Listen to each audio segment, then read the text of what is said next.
You are listening to the Overcome Pornography for Good podcast, episode 52, Realistic Expectations. Welcome to the Overcome Pornography for Good podcast, where we take a research-based, trauma-informed, and results-focused approach to quitting porn. This approach has been revolutionary and changed thousands and thousands of lives. I'm your host, Sarah Brewer. Hey, you guys, welcome to the podcast episode this week. I hope you had a wonderful week. I have had a wonderful week. It is pretty snowy. I'm recording this a little bit before it'll be released, just trying to batch some episodes before the holidays. And so it's been like the first week where it's been really snowy and windy, and I try to go on a walk every day. And so I went to like the place where I usually go on a walk, which is kind of by the canyon of where I live. And I forgot how freaking windy it gets. I could barely walk.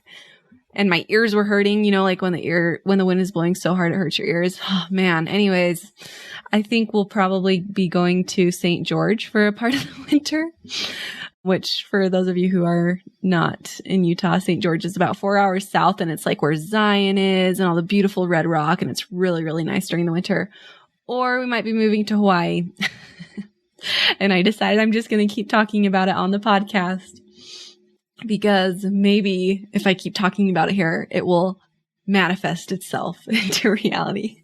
No, but for real, I really do have plans to go and move there and live there. We just need to work some things out with my husband's business and my husband's work. And so we'll see when that happens. But I am a warm person. I like the warmth much more than I like the cold, but we're just going to embrace it. Embrace the chilliness here. Okay, before we hop into our topic today, I want to share a review that I got from one of you, and I love it. And I can't remember if I shared it already. I might have shared it already. So if I have, sorry, but I think I just thought about sharing it. I don't think I actually did share it. And it made me laugh, and so I want to share it. It says, Sarah, thank you so much for doing this podcast.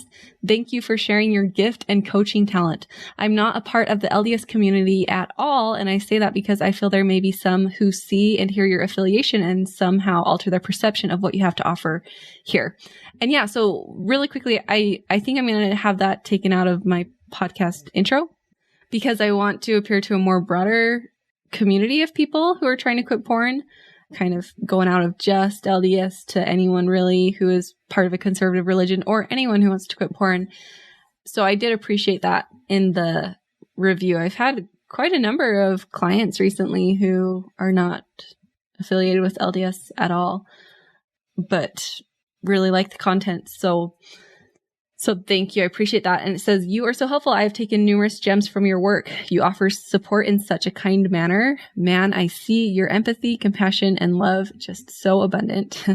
My favorite, most helpful episodes were the self-concept episode and When It Gets Tough. I think I may have, in quotes, hallelujah, it's tough, end quote, forever echoing in my mind. You have taught me that anything worth doing requires struggle to achieve, and I'm so worth it. Many praises. Thank you. Thank you. Yeah. Thank you so much for leaving that. That made me laugh a little bit, because I remember recording that and hallelujah, it's tough, like being so into it right here by my mic and like, you know what? Some people might not feel the fervor I have as I'm saying that, but some people are really going to get it. And so it makes me laugh that. And I'm really glad that you said that you liked that line, that you remember that. And yeah, I think that often, like, hallelujah, it's tough, and that it's not just easy all the time. And then there are other times in my life where I don't think that. And I'm like, why does it have to be so tough? But hallelujah, it's tough. I went and re-listened to that episode after I read that review. That is from episode for when it's difficult, for when things are difficult. That's a really good one. A lot of people like that one. So thank you so much for that. I really, really appreciate it. If you haven't yet left me a review or rating on Apple, I would love it if you would do so. It helps me so much. It just takes a minute or two there on your Apple podcast app. You just scroll down to the bottom and then click the star and then like type something in where it's been helpful. Yeah, I really, really appreciate it. It's really helpful to me and to the podcast. So let's dive into the topic today, which is realistic expectations. And really quickly, before we jump into the content, I just want to let you know that I'm going to be offering a free class this month, a couple of free classes to help you really implement a lot of these concepts that you're learning in the podcast. Remember, there's a difference between listening and learning in the podcast and actually implementing it. And I hope that some of you who are listening to the podcast are doing great and able to figure it all out and implement it all on your own. But for many of us, and this is me, like, that's not how our brains work and how my brain works. My brain needs a little bit more implementation. It needs something a little bit more than just listening. And so next week, I'm offering a free class. You'll just have to go to the URL I'm going to give you. I'm going to be offering a free class that will help you implement more of these concepts, plus a bonus Q&A at the end. So I get a lot of questions on my Instagram and in my email, and I don't get time to answer all of them. Hardly any of them I have time to answer. So this bonus Q&A at the end of the class is a great time for you to interact with me one-on-one. Ask me any questions you have about quitting porn, any questions you have about your journey, and I'm going to stay there and answer any questions you have there at the end of that class. So come sign up for that. You can sign up by going to sarahbrewer.com/free class. Sometimes you guys ask me, is it really free? Yes. Anytime I say something is free, it really is free. Okay. You just have to sign up and you'll get the emails with the link. So sarahbrewer.com/free class. It'll also give you all the date and time details that I don't have with me right now. Okay. Let's hop into the content for today, which is realistic expectations. Now listen, you might hear that topic and be like, realistic expectations? That sounds a little depressing. Right? It might in your minds be like a little bit depressing, like, okay, I need to like lower my expectations so that I can actually like be realistic here. And that's not what I'm saying at all. I'm not saying we need to lower our expectations of what we really want in life and be realistic. Oh, that's like one of my least favorite things, especially as an entrepreneur. And my husband's also an entrepreneur. And so we started that journey really young. My husband didn't end up finishing college and always wanted to do our own thing. And that's something we would hear a lot is like, you need to be realistic. Like, okay, when you're done with that though, like, what's your realistic plan? Oh, like I cringe whenever I think of that because really anything that you want is realistic. Here's what I mean by realistic expectations. We often overestimate what we can do in the short term and underestimate what we can do in the long term. Okay, so I don't want you to hear realistic expectations and feel shot down and miserable. I want this to give you hope. Do you hear that? We overestimate what we can do in the short term and we underestimate what we can do in the long term, in the long run. Now really think about it. Like, what do you imagine for yourself in the long term, in the long run? What are you imagining 15, 20 years from now? And whatever that is, whatever it is that you're thinking will happen in 15, 20 years, you are underestimating that. You are underestimating that. Now, when we get tripped up a little bit is this first part where we are overestimating what we can do in the short term. So let me give you some examples. My favorite example of this is 75 hard. Now, have you guys heard of 75 hard? It's like the challenge that goes around where we've got 75 days to do something really difficult and totally change our lives. And the challenge is you're going to do 2 45-minute workouts a day, and one of them has to be outside. It's eating a diet without ever going off of it. It's no alcohol. It's 1 gallon of water a day. It's 10 pages of a book a day, like all those things in one day. And then if you miss a day, you have to start over. Barf. Like saying that out loud makes me want to gag. It sounds so horrible.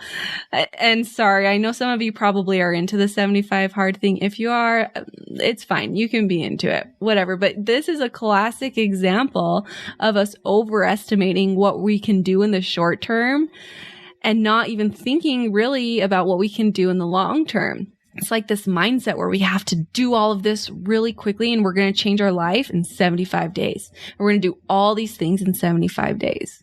And I'm going to talk about why that's harmful and why that doesn't work here in a minute. But if we were to think about long term and how we're underestimating what we can do in the long term, you know, we might think, okay, in the long term, I can have this extremely fit and healthy body, but not just that. Really long term, you could do anything you want with your body. You could run an Ironman. You could be to do the ultra marathons, if that's your thing. That sounds like hell to me. I would never want to do that, where you're running 100 miles in a night or something. But some people want to do that. You could be a professional bodybuilder, or you can do all these things long term, but people aren't really challenging themselves to think big in this way because they're so focused on the short term and overestimating what they can do in the short term. When I promise you, like, if you were to instead, what is it, like, really think, what is my dream outcome with my body and my fitness? And think about it long term instead of these short term 75 hard challenges, you will get so much further and you will accomplish so much more than if you accomplish 75 hard. Okay. Another example of this overestimating the short term, underestimating long term is for business owners. We overestimate. We're like, okay, I'm going to make $100,000 in this first year. And is it doable? Totally. Absolutely. But it might be a little bit of an overestimation, or whatever the number is that you want to put. Whereas, when we focus long term, they're really underestimating what they can do long term. They're not even thinking about what they can do long term.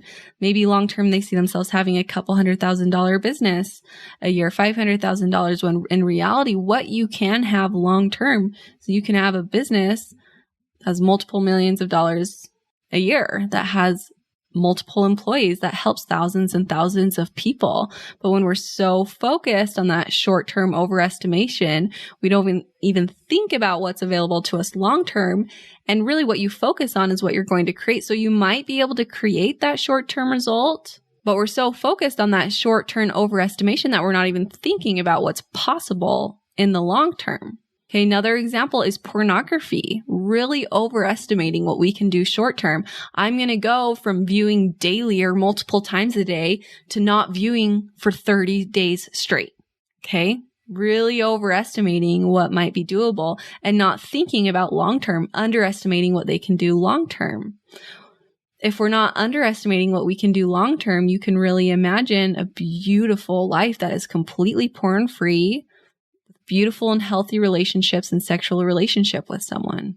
Okay. And what happens? Oh, you guys, what happens when we overestimate what we can do in the short term is we kill our relationship with ourselves. We literally kill our relationships with ourselves when we are overestimating what we can do in the short term. And here's what I mean by that. When we overestimate what we do in the short term, we're not able to follow through. We're not able to do all of it because it's too much.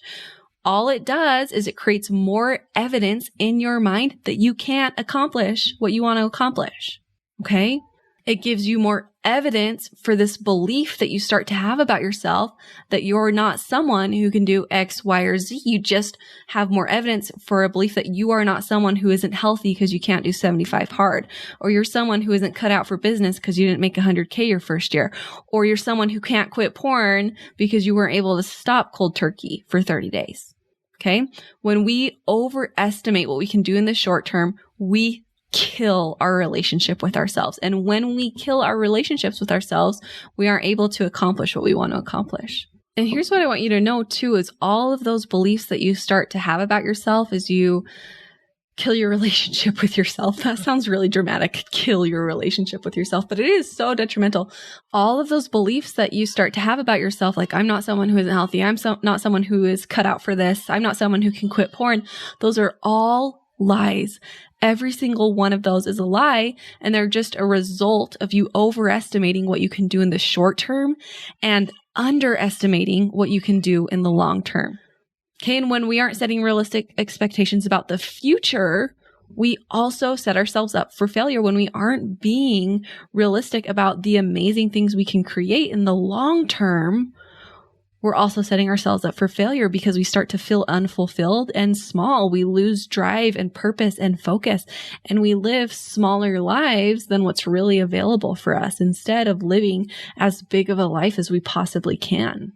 Okay, I want you to really imagine the most beautiful and successful life that you can imagine. It's not a perfect life. That's not a life without struggles or challenges. It's not a life that's happier than where you are now, right? Remember, happiness and success aren't the same things, but really imagine the most beautiful and successful life you can. And I want to tell you that that is available to you, and you get it by taking realistic small steps towards it consistently. You do it by stopping this cycle of overestimating what you can do in the short term and underestimating what you can do in the long term. So this is why I always tell my clients, like, you guys, this is why the program is lifetime access. Because can you come in and quit porn in a couple months? Totally. But if you don't, it doesn't mean anything about your future. And let's get rid of all of that pressure to do it really quickly, because that pressure is just a sign that you're overestimating what you can do in the short term. Okay. And then really build your vision and increase your vision of what you can do in the long term. And let's take small, consistent, realistic steps towards that. Okay. All right, you guys. And remember to come to this class that I have for you, this free class where I'm going to be there live. I'll be there to teach you some specific ways to implement these tools.